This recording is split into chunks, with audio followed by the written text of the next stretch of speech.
Սննդի անվտանգության տեսչական մարմինը մեկ շաբաթում կաթնամթերք արտադրող 3 ընկերություններում խախտումներ է հայտնաբերել։ Վանանդ կաթի գործունեությունը կասեցվել է օրենսդրությամբ սահմանված սանիտարահիգիենիկ նորմերի կոպիտ խախտման պատճառով։ Կասեցվել է նաև հինապարան եւ Արզնի կաթնամթերք ընկերությունների առանձին ապրանքների արտադրությունը։ Վերջին վերահսկողությունները իրականացվել է Վանանդը բողոքի հիման վրա, իսկ Աբարան կաթը մեկ այլ տնտեսվարող սուբյեկտի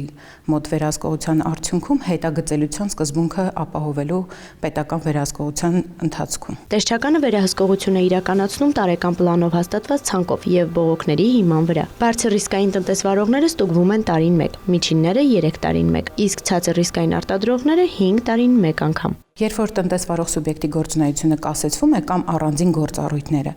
այդ դեպքում տնտեսվարողը պետք է չիրականացրի արտադրական գործունեություն, այլապես ինքը կտուգանվի հանձնարարականի չկատարման համար։ Կասեցված արտադրամասերի գործունեությունը վերականգնվում է թերությունները վերացնելուց հետո։ Այսպես, օրինակ, 2 տարի անց հանվել է պանրի այս արտադրամասի գործունեության կասեցումը։ Սեփականատերը պատմում է, թե ինչ են արել այդ ընթացքում։ Կաֆել է կպցվել, պահեստները, պոլերը,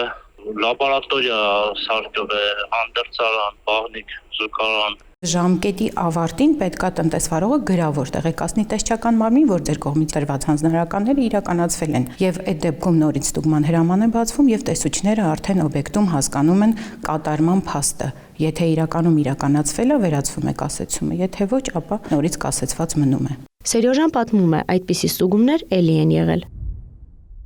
Այնտեղ ուրիշ պայմաններով ա եղել, էլի դառի հիմա մի քիչ խստացվել է։ Վերջին 3 տարում կասեցվել է կաթնամթերքի 63 ընկերության գործառույթը կամ արտադրատեսակի արտադրությունը։ Վերացվել է 27-ի կասեցումը։ Էմմա Վարդանյան, Արտակ Գևորգյան, լուրերի համար։